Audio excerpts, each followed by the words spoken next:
Welcome to the Voice of Creativity podcast, brought to you by the International Advertising Association. I'm your host, Brendan White. On today's episode, we hosted Anita and Cheryl, the co-founders of a company called CabinetM, a technology marketplace for advertising and marketing. From their unique vantage point, where they see all the happenings in technology and marketing and advertising, they shared a ton of unique insights that you're gonna love. If conversations like this with creative people from unique backgrounds sharing their unique take on things are interesting to you, please consider giving us a like and a subscribe. Without further ado, Anita and Cheryl. Cheryl, Anita, welcome to the podcast. Thanks, Brendan. We're Great so to be excited to here. be here. Yeah, we're excited to have you. With your backgrounds in, which I hope to get into in depth in a second, but in communications, as investors, as entrepreneurs yourselves, and with Cabinet M's unique position kind of at the center of marketing and ad technology, I think you guys actually have a completely and truly unique vantage point to see the goings on in this space. So I think everyone's going to love to hear about all that. So thank you so much for coming on. There's obviously a lot to chat about in terms of all those different pieces of the background and whatever else that I think everyone's going to love to hear. But maybe to start, we could give a little context. Do you guys mind each giving a quick little background about each of you so everyone knows a bit about who you are and who's talking? Sure. Cheryl, shall I go first? Yeah, jump in. I'll be right Okay. behind you. Because we have very similar but different backgrounds. So, hi, everybody. This is Anita.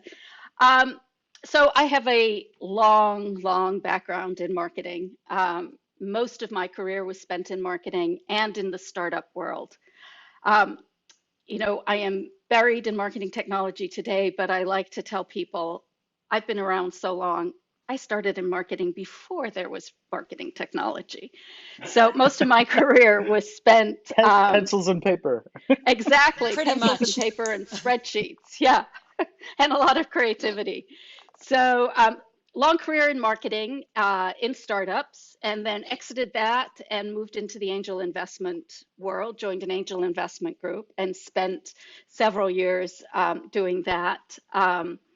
As well, I guess I'll tell this story. Cheryl and I aren't Go very for good it. participants, so we were members of an angel investment group for a year, and then we ended up running it, which was a lot of fun. So, coming from the startup world, being in the angel investment community, and then going back to the startup world has given us this interesting 360 view of not only our industry, but the dynamics around growing businesses. Yeah, Do you so I'll jump on, jump in. Cheryl? Awesome. Yeah, I absolutely will. So my name is Sheryl Schultz, and Anita and I are sort of longtime business partners. We've done a variety of different things. She just shared what we did in the investment world, and we can come back to that later on, Brennan. But I'm also a career marketer, although my career traveled different paths than Anita's. I've spent my entire career working with startups. I actually started in PR, and I actually started when you had to Xerox and staple press releases. So that'll tell you how long ago I started that. But then over time, I realized the thing that I loved was the positioning and messaging surrounding everything that I did in PR. And for a very long time in my career, I was a consultant to growing startup companies, predominantly in the telecommunications space. So I'm also a technology career startup marketer.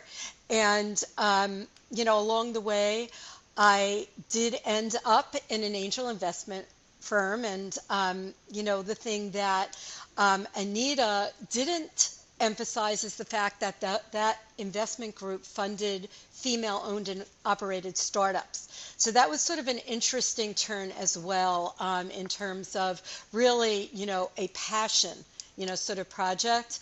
But, in the course of investing, I saw a lot of what was going on in marketing technology. And actually, in many ways, it reminded me of some of the dynamics in telecommunications. And it seemed like a natural path for each of us, because Anita also came from telecom, to sort of move into.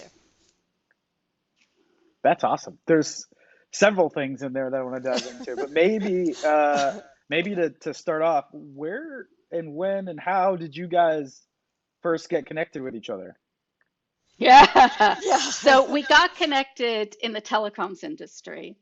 Ah, Um, Cheryl was working as a consultant to a company called Bay Networks.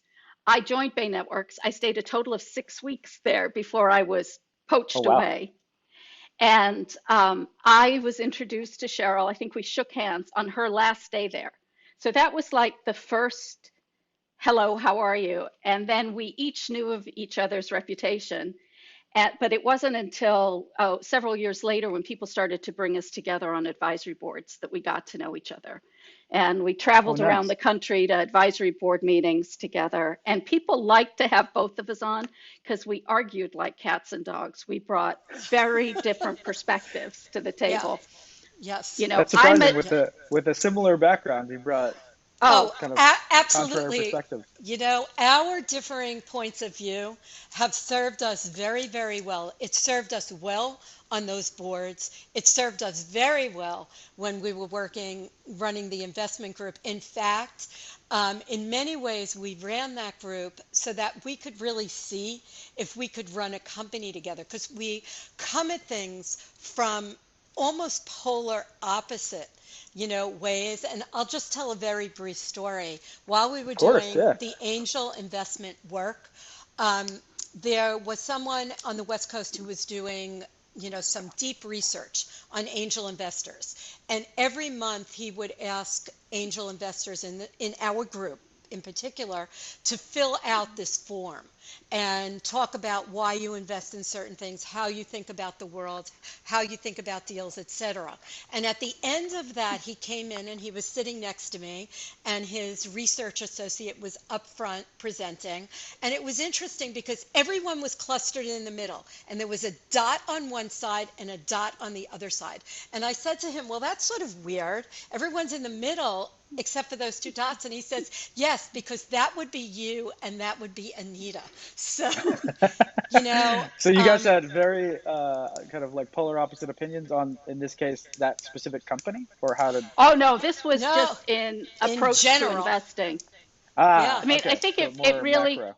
yeah, it really comes down to, I think I am the ultimate pragmatist. I work from data. I am, very structured, and Cheryl is an intuitive. Ah, And and with your so, powers combined, you yeah, make the Yeah. to, ultimate. That's Yeah. together awesome. we are a superpower. Yeah, and we I wrestle like that. things to the ground, and when we're doing it, we really do turn to the people around us, including the people who work with us and for us, and say, this may not look good, but it really is important, and we get there. Yeah. Well, yeah, ultimately, yeah, results is what matters. One story I'll share. My business partner Matt and I. This is our second company together. We've done quite well, and we're kind of similar. And one of the things that I would say is true with us, I'd be curious if it's true with you two, is we also approach the world very, very differently. He's far more detail oriented. I'm far more big picture vision, that kind of thing. And but the thing we have in common is we both can communicate. I think it's like I guess it's just friendship. We've been friends since we were kids. So, but we understand each other and we communicate really, really well, such that there's no ego in the discussion. So when we Yeah. fight or discuss, within 30 minutes or an hour, one of us will be convinced by the other one simply because it's a better idea. And I think honestly, people have asked us over time, like, what if anything is good about our partnership? And I think that's actually the superpower is the Yeah. communication's the same or similar, like our values are the same, but the approaches are it couldn't be more different. And it's is that also true with you guys? It's very true. Yes. It's very true. And That's great. I think learning to disagree successfully is a huge secret to success because then you end up getting all the ideas on the table and you wrestle them to the ground. And more times than not, it's not a black or white where we go with one thing or another. There's a lot of times there's a gray that works out, from the to and froing. And yeah, so and I think it's, and being able to do that, um, it helps get to issues, but it also helps you when you're feeling stressed, right? So if you intuitively can recognize when your partner is stressed, then you can adjust accordingly and Oh keep yeah. things on an even keel.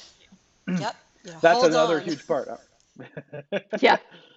Yeah, I'm glad you mentioned because yeah, for us as well, in my experience, um, the emotional counterbalance that you're describing is almost as important as the like skills counterbalance, or maybe more important, frankly. With Yeah. entrepreneurship, like there are some times where one or both of you might be stressed. So I totally buy that. Is that so? Just to make sure I have the background correct and I have like the timeline. So you met at Bay Networks, you said? Bay Networks, Quickly, years Bay and years and Networks. years quickly, ago. Um, quickly. Yeah. and then the advisory, the kind of thing you were just hmm describing, it was that when you were investing with Golden Seeds, or where was that No, in so the we were No, doing that no. advisory work, and then I was doing some consulting work at the time and just getting tired of that. And my husband had actually joined an angel group, and I had said to him, I still want to do startup stuff, but I don't want to consult. I want to change a pace. And he had just happened to meet Gene Hammond in the Boston ecosystem, who had started the Golden Seeds chapter for Boston. So I went to a meeting and then immediately called Cheryl, and I'm like, you need to come here. Yeah. And, within a month we were working on a deal together. Um, and then nice. it Yeah. and then it went from there, and then it became a full-time job Yeah, yeah, but the for us. reality is, and Anita mentioned this a little earlier, we sat on the advisory board of a company that was located in North Carolina. And the CEO of that company used to make his annual advisor meeting somewhere that he could drive within 3 to 5 hours. And so So you had Anita to and travel quite a bit. Oh, but here's the thing. We didn't really know each other very well yet. But the two of us would get on a plane, and then from the plane, we'd stop at an airport, and then we'd get on another plane. And then from there, we would get picked up in a car, and we would get taken.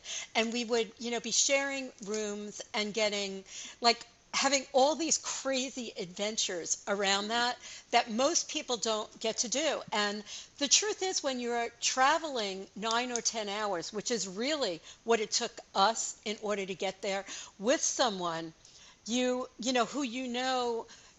from a business perspective, sort of peripherally, you start to get to know that person pretty well in ways that you really didn't predetermine before you stepped on the plane.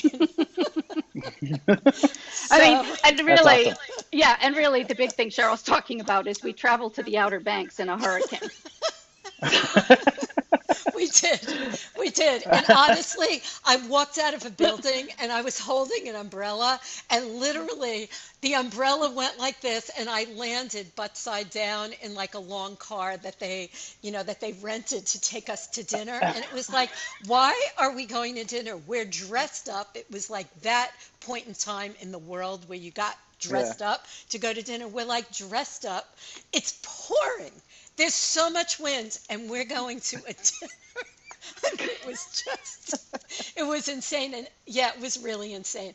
And the rest of those stories are for another time. It Yeah. was really, I understand. I was gonna say that sounds like, in college when you make really tight friends because you've been through a lot of varied experiences. It seems like in business that's not as common, but you guys kind of got that same benefit where, a plane trip and a road trip and apparently a hurricane, And whatever a else. hurricane. Yeah, on that trip, we arrived at the hotel and walked up to the check-in desk and said, "We're from the Amazing Race.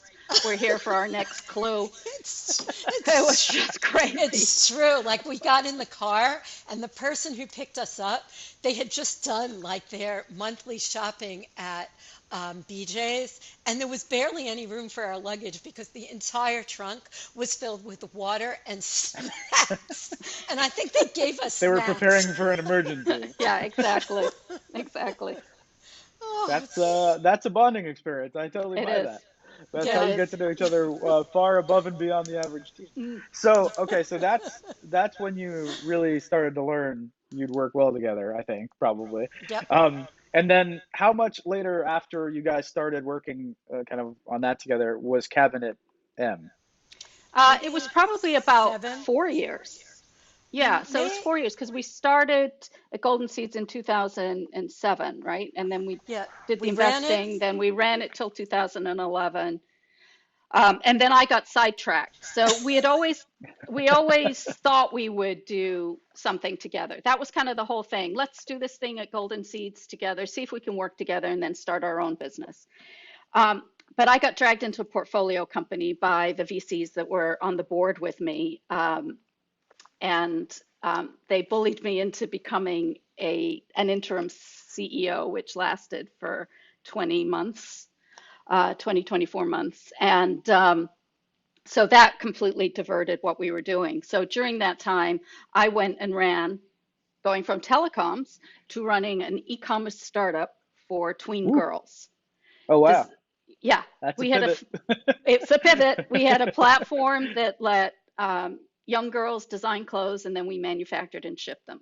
So having never worked in the fashion industry, all of a sudden I was the interim CEO of an e-commerce startup. So, while I did that, Cheryl had to find something to keep herself busy. So she was off investing and advising and sitting on the board of new MarTech startups because that was a passion. And I was inside Fashion Plates watching my digital marketing team, who were fantastic, struggle to find the technology they needed. So when we came back together and we said, okay, what are we going to do?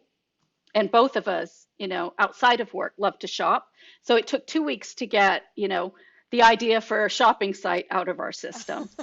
And it's like, It's you true. know, we need to do what we preach, and that is work from our core strength. And our core strength is marketing. And what is the problem to solve? And for us back then, we thought, marketing technology was starting to consume more and more of the budget in marketing. Some very sophisticated solutions were being introduced to the market. Um, and all of a sudden you have this marketing department that didn't grow up in technology having to absorb all of this new technology and figure out what And to use. evaluate it all. And yeah. Yeah, yeah. Yeah, And at the same time that was happening, there were all of these MarTech startups that were starting. I mean, you guys sort of started Cortex around that time as well. But I was That's right. sitting on the board of Crimson Hexagon, and I was a board observer at Crowdly, and I was advising at Viral Gains. And one of the things that I realized is that these companies were all pushing content out at the same buyer, right?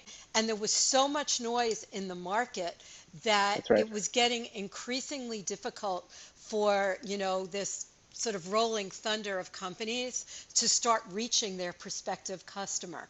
And so, when Anita came, out of her assignment and started speaking about the experience that her team had, it really resonated with me because I was seeing the other side of that coin. From the And MarTech vendor yeah, side. from the yeah, MarTech vendor side. And Oh, so that's we cool. literally, we laugh about it now, but we have pictures of, sort of our war room, if you will.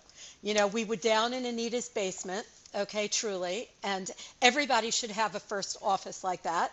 But, A garage or a basement, I agree. yeah, Ours yeah, was no, it also a was, basement. yeah, it was great.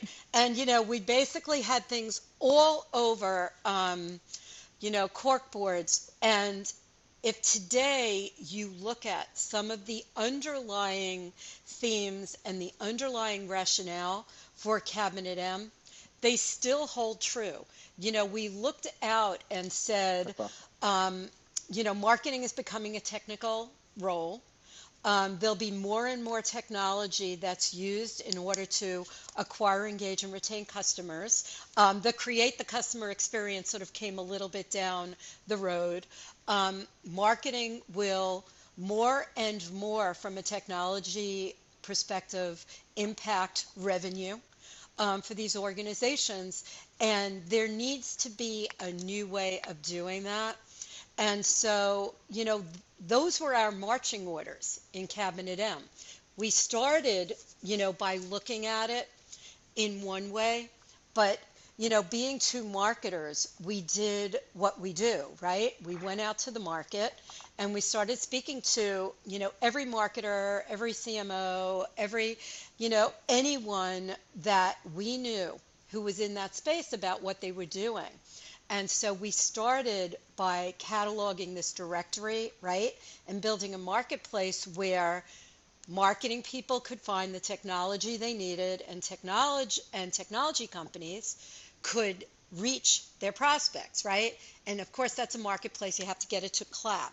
But it quickly became clear that companies were already buying tons of technology and that they needed a way to truly start managing it. And along the way, we learned all of the different ways that we had to do that. That's awesome. Yeah, you guys, Yeah. correct me if I'm wrong, but I think you guys were pretty prescient. Like when you guys started, you talk about how everybody was selling to the same buyer and the buyer was being inundated, but that was like, I think the space was 1/5 or 1/10 the size it is now, right? That slide, I forget the name of that slide that you always The see. Scott Brinker landscape. Yeah. Yes, exactly. Where you see kind of like everybody who's selling to effectively the CMO, that has skyrocketed since then, right? It Yeah. has. And at one point we overtook Scott in the technology that we were cataloging. And we did at one point share our database with Scott. And I think that took him to from I don't know, 1,500 to 3,000 and then to 5,000. He's capped his diagram at 8,000 because you just cannot physically You can't put see it. any more logos. You need It's to zoom them too it's hard. becoming, what is it? Who was the artist? Was it Surratt? Who was the pointillist Oh, artist? That's what it's starting to look like. right. Um, The logos are tiny. Yeah. they're so tiny now. And today, yeah, we naive entrepreneurs thought that if we cataloged 500 products, we were doing well.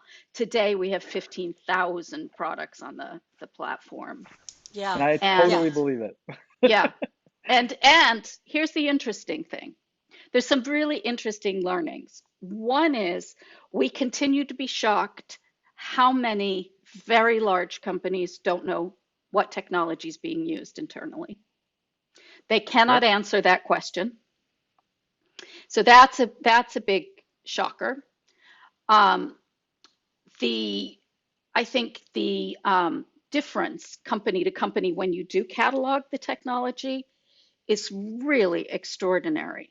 So if you think about a marketing technology stack, at the core, typically, you're going to find a marketing automation platform, a CRM platform, maybe an email platform, a digital asset management platform, and a customer data platform, right? Those are kind of like your anchor platforms. Yeah.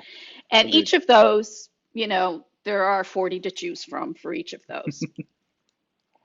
And so you see that in everybody's stack. But then as you look at the rest of the products, these stacks are snowflakes. It's the long tail is unbelievable.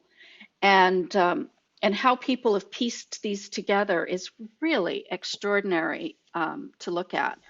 Yeah, so And let me, so, go ahead. oh, go I'm ahead. sorry. No, what I was going to say is we actually, the PR Council is one of our clients, and they used CabinetM in order to do the PR industry's first stack study. I So saw they, that. That was recently yes, today, maybe. yes. So Nice. 50%, thank you. 50% of their member agencies, everything from small agencies to global firms, participated. And you would think they're all PR Wow. firms. They tier them out, in different ways, but, 4 tiers, right? You would think that their stacks would be similar. It turns out that across 50 stacks, there are 500 different products. And when they started working on our platform, we Wow. added 100 products for them. So that gives you a sense So of they the weren't even, so the magnitude. PR council was not even fully aware of kind of all the players in the space, basically. No, no, no. No, And that's yes. So the right context is that what they wanted to see is what is in everyone's stack, and they wanted the transparency of agencies sharing. When the agencies Yeah. put their technology in, it turned out there were 100 pieces of technology in those stacks that we had not yet added to our Oh, database. wow. And Okay. Yeah. across So you those guys stacks, grew. Okay. yeah, and Yeah. across those stacks, there were 500 different products. It's unbelievable. That's that's bananas. So before we go too deep, because I want to go into that too, because Yes. that's crazy, and I just saw that a couple hours ago. But just so you know, the audience comes from a lot of backgrounds, marketing and advertising almost exclusively. But do you guys want to take a step back and just give the maybe the mission or the short summary about why Cabinet M exists and kind of where it stands today? And then also, if possible, I'd love to define marketing stack because you guys, I don't know if you coined that term, but you coined it for me. I know that for a fact. I did not know what it was till I talked to you guys back in the day. But I'd love to just hear about, maybe just give a quick Yeah. encapsulation of Cabinet M before we go super deep so that everyone can follow. Okay. So our mission is to make it easy for companies to manage their technology strategy, evaluation, implementation, use, performance, and spend. And why is that important? It's important because marketing technology, which I will define as any technology that's used to acquire, engage, and retain a customer, or to create the customer experience, or to support that activity. So it covers a broad thing. It's pretty broad, yeah. Yeah, and not just bought by marketing. You find it in creative ops, you find it in sales ops, right? It's revenue ops. So it's this conglomerate of technology. Um, Holistically looking at it, that is your marketing technology stack. It is the suite of products that you're using. And I think one of the things that is really different about our world is that we have an incredible selection of technology tools to choose from. And you have to look at how each one of those performs. But the magic is in how they perform together, right? Yeah, So if you think, interoperability and stuff yeah, like that. so and how data flows from one to another. So it's really sophisticated. I'm working on a presentation at the moment that starts with this is how we think about marketing. And it's like a nice picture of the customer journey. We go from here, or the funnel, we go from here to here to here to here.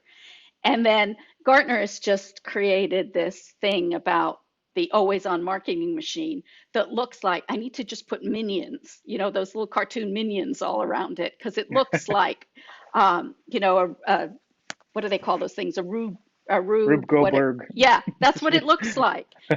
I mean, companies are Pieces here, using, pieces there, all oh kind of yeah, interacting. Yeah. all interacting, all interconnected, some well, some not so well.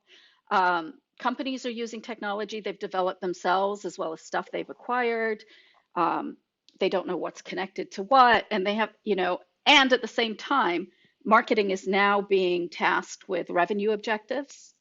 So they Oh yeah, are directly on hugely. that path. You know that very well, to revenue. Um, you know, every piece of technology they buy, every campaign they run affects cost of customer acquisition. So they have to know how well that campaign performs, how well that piece of technology is returning on the investment. Um, they're responsible for the customer lifetime value. Yeah, which And is yeah, it like the just, core of yeah, not to, I mean, this is self-important coming from a guy in my space, right? But like, it feels and like that's like ours. the core of the business. Yeah, right, Yeah, exactly. Like this is, I don't want to be just people patting each other on the back, but it does feel like that's like the core of the business, right? it If you is. can I think acquire we're the more customer important. Yeah, more important than at a ever. rate and a cost that is under the cost of lifetime value, then we have something here as far as the business goes, right? And so if you can optimize that, and if you can, or at a minimum, if you can connect all the dots of the Rube Goldberg machine, and you Yeah, can have visibility into that, right? Even as a step one, if you can see into that, I think you're ahead of the game even today, right? Is it one question I would have for you guys, because you guys are in this awesome space where you've been entrepreneurs, you've been investors, you've been operators of other companies, um, and because where Cabinet M is and sees so many 15,000 players in the space, do you find that mm, the majority of companies now have that visibility? Can tie everything to no, No, ROI. It seems like not we're even still not no, close. there Nope. largely, right? Not even close. And Yeah. as an example, when we started the company, our hypothesis was that companies that are really small won't need to pay for our service. So we offer them a freemium offering because Nice. they just Very have a nice. few tools, right, for startups. Companies that are really large will have this all figured out. And then, so our sweet spot is the middle bit. And then lo and behold, we find out that the big companies Have it the worst. have it the worst. And it's some of it is really shocking. I mean, we've talked to companies, we talked to a colleague who started in a marketing ops job and, found that there were 7 email platforms, including one that the company had built itself. Now, A custom email platform. Wow. yeah, Okay. you can make a case for more than one email platform. I think you can even make a case for 3. I think it's hard to make a case for 7. I would have a hard time making a case for more than 2. So 7 Exactly. feels egregious to me for sure. Yeah. The other thing that we see is that companies have multiple contracts with the same vendor. Oh yeah. There's some really good salespeople out there. Yeah, yeah. The other thing too, though, to sort of bubble this all the way up, is that these companies just don't know, right? So Right. if someone says to them, They don't "Can know. you send me a list of all the tools that we own?" They don't know. Can you tell me what the architecture of our market tech stack looks like? They don't know. Can you tell me by month what the contract renewals are that are coming? They don't know, you know? And No. Yeah. even those companies that have their contracts in procurement or they have them in finance, they don't always tell them when the contract's renewing. So they end up burdened with this excess expense because they're not owning it. And the ability for them to own everything that they have to touch is huge.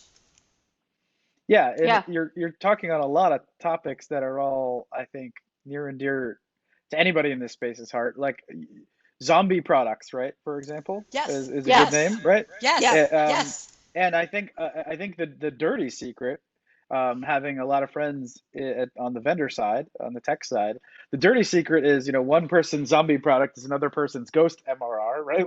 Which right. they shouldn't count, but they do, and they're being paid, right?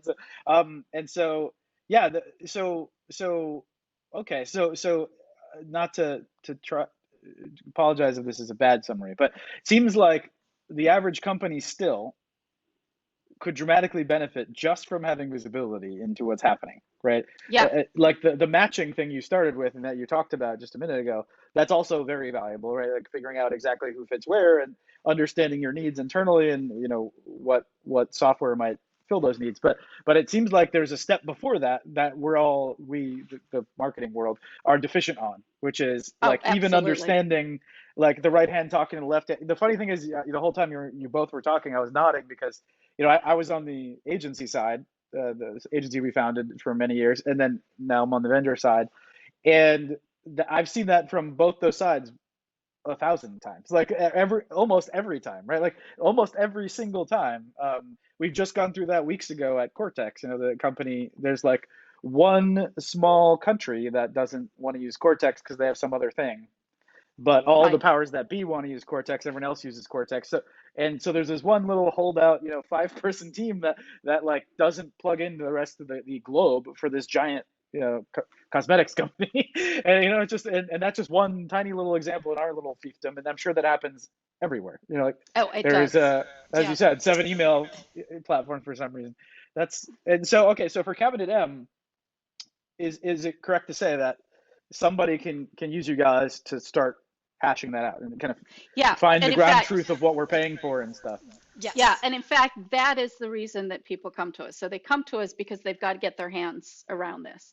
Either somebody's yelling them about costs, somebody's yelling about security exposure, somebody's yelling because objectives aren't being met, and There's a then new senior executive.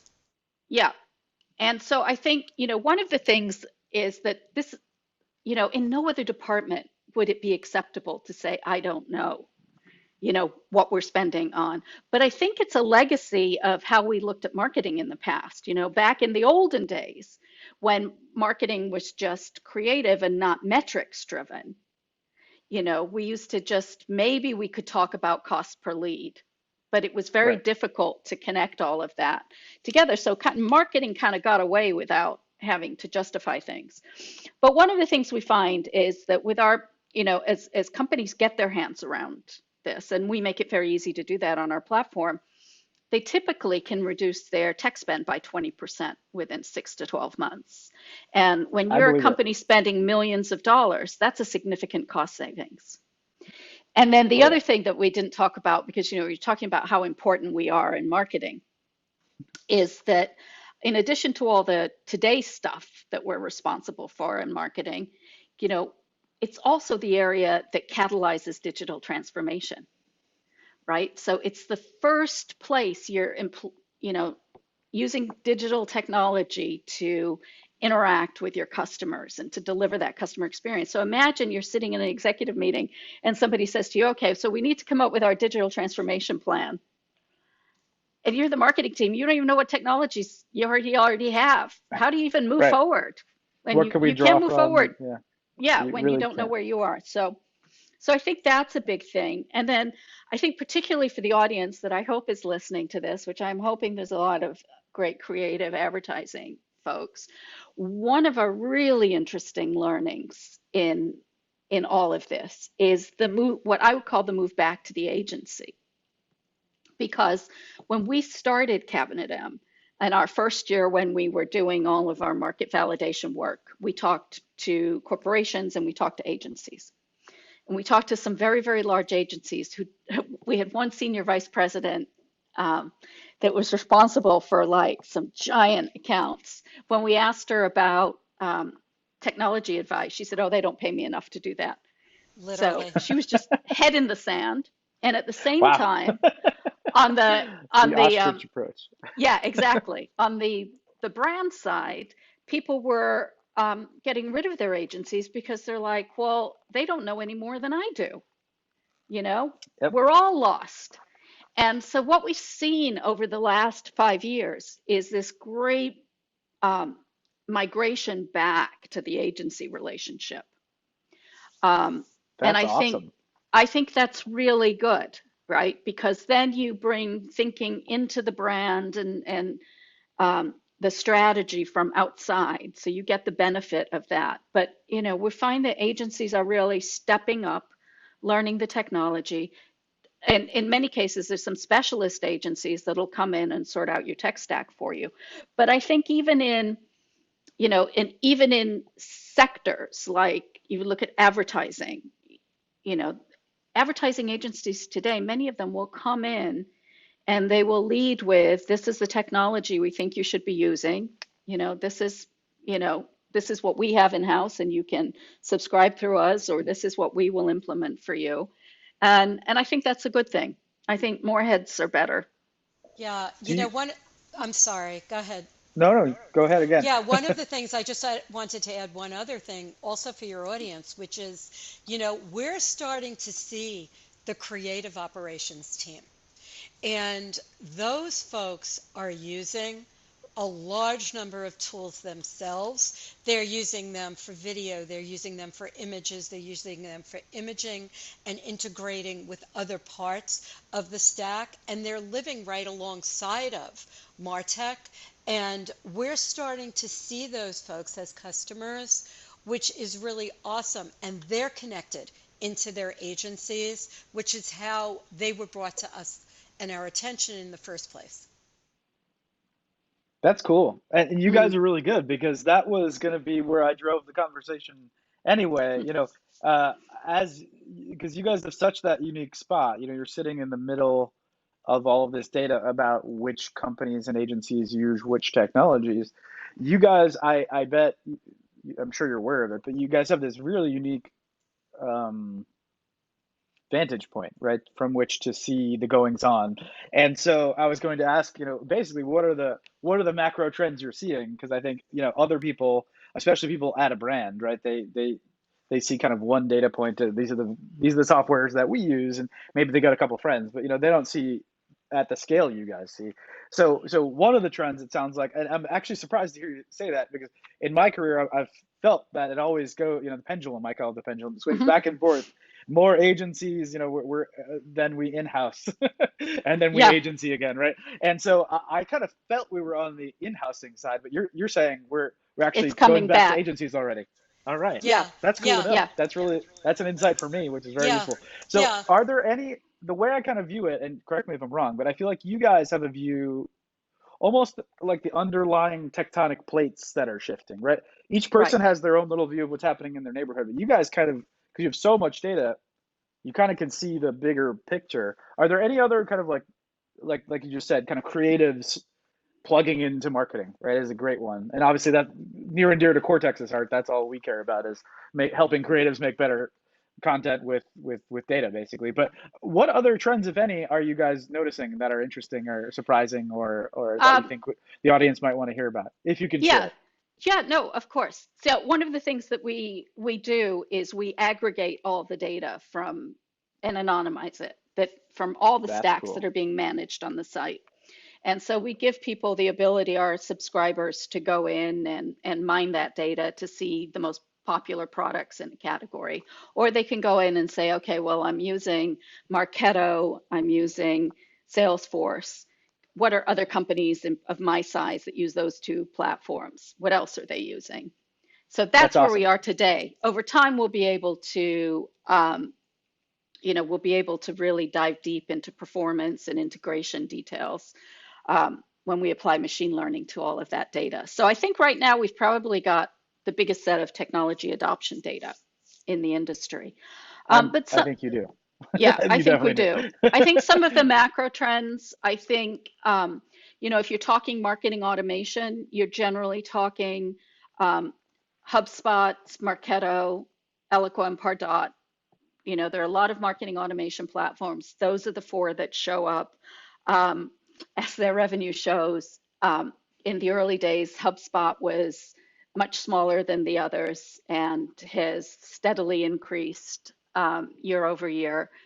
So we're seeing that. We're seeing customer data platforms have jumped the chasm from jargon to implementation.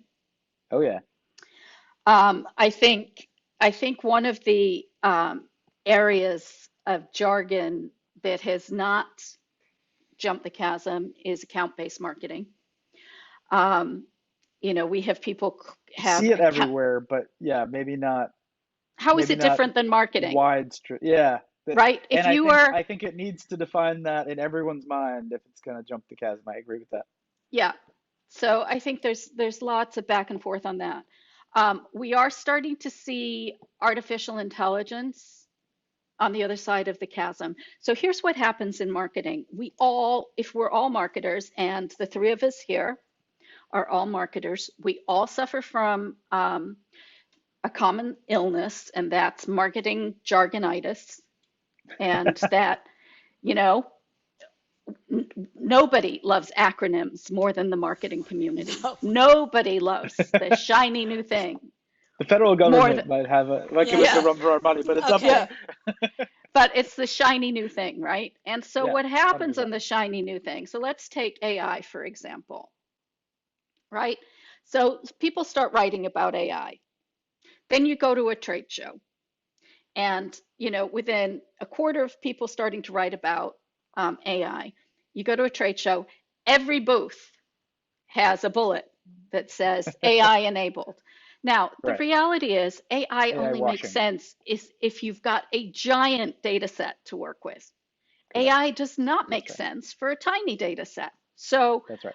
um, so I think then we're our worst enemies, because then we can't parse out what Right. makes sense, right? And so Yeah. you go through this mud. We create mud for ourselves to slog through to try and figure this out. So where Is we're that hard seeing, for you guys to parse through? Or is that easy for you? you Like, I know, because if think it's everyone AI easier for washes us. yeah, themselves, yeah, yeah, if every software AI washes themselves because they're all run by communicators who are fast to adopt the new lingo. Uh, that seems like it could make it hard for you guys to categorize new software as to like Oh, well, that's a whole really different AI or story. not or something. Yeah. Yeah. That's a whole different story. Yeah, the categorizing comes from how badly vendors write a description of what they are. Okay, so we got a So press release this week, and here was the line. We help companies build human-centric content. It's true. okay, As what does that opposed to mean? what? What is human-centric content? Who's out there Yeah, I guess building content for dogs? yeah, I guess as opposed to bots, maybe being as charitable as I can. I don't know. That's Hey, funny. so if you, I would challenge this part of me that wants to do this is like just a weekly quiz, just to take descriptions of companies and see how quickly people can figure out what they do. So that is the single biggest problem we have. The Categorizing. flowery language and we do this, we do that. We're pretty good at figuring out the jargon and knowing when something's and by the way, AI is not a product, it's an enabling technology. That was Of course. another thing that we had for a while, people like labeling themselves an AI product. Nobody's out there writing RFPs for AI product. Yeah, Um, or saying they're an electrical product. Maybe yeah, early on the electric toaster was a thing, but now we just kind of assume that the toaster has electricity. exactly, exactly. Yeah. But what we're Yeah. seeing, AI is a great example of something that is jumping the chasm. So we're seeing it in its ability to help create micro targets and help with personalization. And also, we're seeing it in the creative side. There's companies, Visit is one where they can look at, using AI, they can look at a wide variety of graphics and tell you, which picture of the cat is going to sell your cat food better. So those are going to be the new tools that the creative teams pull in. So I think there's a lot that can be done with that. But yeah, we're just an industry that loves the shiny new thing. Yeah, yeah. But I want to talk about a trend that isn't about the technology, which is sort of interesting, and we're seeing it more and more. We've been speaking about it for a while, and that's that the fact that companies don't really know about the skill proficiency of their teams. So think about it. You have all of this technology that's being consumed inside of large organizations, and most can't tell you whether they have the staff that can drive all of that tech. And so really for the first time within the last, I want to say 6 months, we're starting to hear organizations truly articulate that they need to start paying attention to the education of the people and to understanding those skill sets, especially as they continue to invest in all of this technology. I mean, it's a great time for people who want to go into marketing to really do it from the technical side. So, could you provide an example? I guess when I think of marketing tech, and this is something we focus on internally, so maybe I'm biased, but I feel like the goal should be to build a product that doesn't require, like for us, right? Machine learning, we're kind of like a competitor to Visit, the example you gave before. Uh, Using machine learning should not be a requirement for the marketer that uses Cortex, right? Or we failed, right? Right. And so we try very hard to make it like point and click super easy. And so in my mind, like I, as the software, like I take that on as like, let's make it as easy as possible for a marketer with traditional marketing, creative skills to make better content using Cortex without learning too much that's Yep. new. Is what if you could, is there Yeah. maybe an example of like a skill set or something? Yeah, Sure. Do you want to jump exactly. on that? And by the way, that's having that as your mission, Brennan, is It's a key great. to success. Oh, But you take cheers. something Thanks. like Salesforce. Now, have you used Salesforce? Have you tried to use Salesforce? It takes a Not lot of in training. 5 years, Yeah, it takes a lot of training. And the but thing in with Salesforce, right? Like not, yeah, in okay, so just Salesforce. got it. Yeah, these marketing automation platforms are very, very complicated.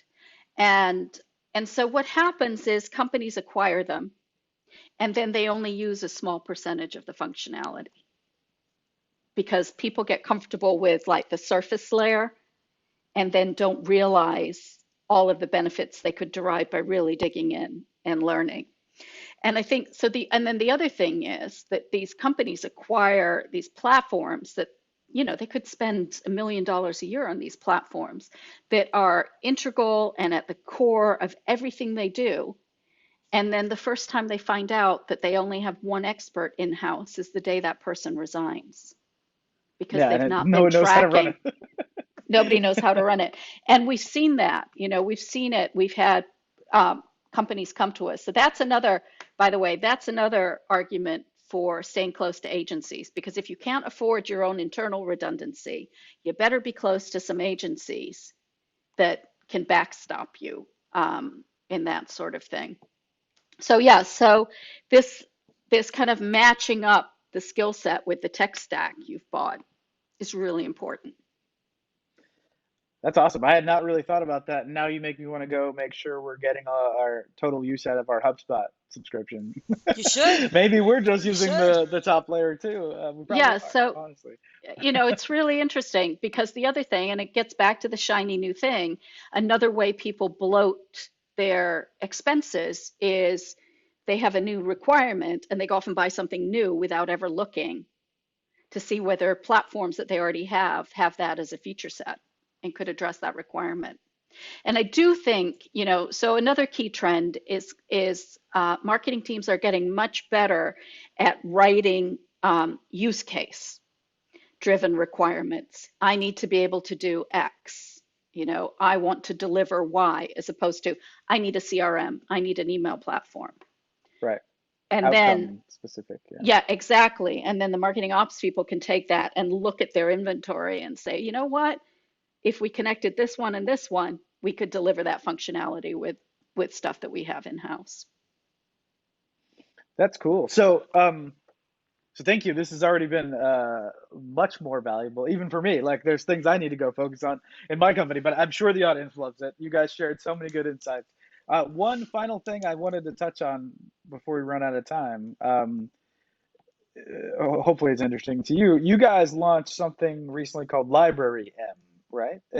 And my impression, just from kind of taking a look at it, was that might be a great resource for our audience. But I don't want to put words in your mouth. But do I have that right? I think you do. Yeah. So Librarium is our give back to the marketing community. And Oh, it that's was cool. born out of our COVID experience where, when everybody transitioned to working at home, our customers were all of a sudden faced with working remotely, dealing with kids at home, and managing remote teams. And so, some of those areas of time that we all had during our normal workday to get little things done just disappeared. And so our customers started reaching out and asking Cheryl and I, oh God, can you help me find data to support, the acquisition of this product? Can you do some, do you know where I can find information on this trend or that trend? We even had people reaching out saying, I need a new job. Can you help me with that? And so we joked, last summer we were the Google of MarTech. We were the live Google of MarTech. And so when September rolled around and we thought about, well, what do we need to do for marketing next? It was like, look, we found all of these great resources and we tap into them and, send them our customers' way. What if we made that available to everybody? So we've built Library M ourselves. We have volunteers and we would welcome any volunteer that wants to help us sourcing information and sending us great connections. Because at one point we thought, do we start our own community? No, there are 10 communities for marketing ops people. We just need to point people to those. We don't need to start our own. The same with, our blog. There's some great blogs and some great resources. This podcast, fantastic. We don't need to compete with this, right? We just Well, thank you. need to let everybody know that you're here. And so it's a lot of fun. we have, interns helping us maintain it, people sourcing content for us. Um, and yeah, like I said, it's our give back, but there's tons of data on there. So for companies that are looking, to see where markets are going, or get data to support their presentations, we've provided the beginning of the string to the maze. That's super helpful. And I think you guys are in the unique position for kind of do that, right? Because of all the stuff we've talked about where everybody's got some view to the maze, but you might be the only ones with the view to the whole maze.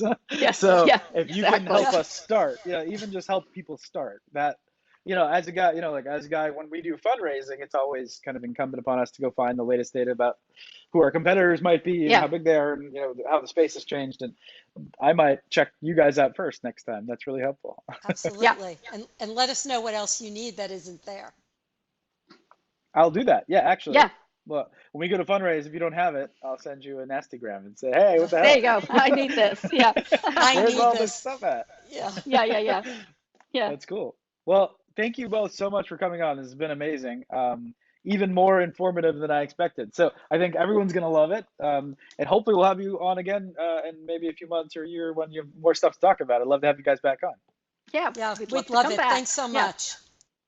Awesome. Thank you guys. This Catch is you great. on the flip side. Okay. Okay. Bye. Hi. If you enjoyed this podcast, if you like creativity and things like that, you might love the International Advertising Association. They've been around since 1938 and currently act as the global compass for the world's creatives. It's one of the most influential and well-connected groups for marketing and advertising and creative professionals. I suggest you check them out at iaaglobal.org and perhaps become a member.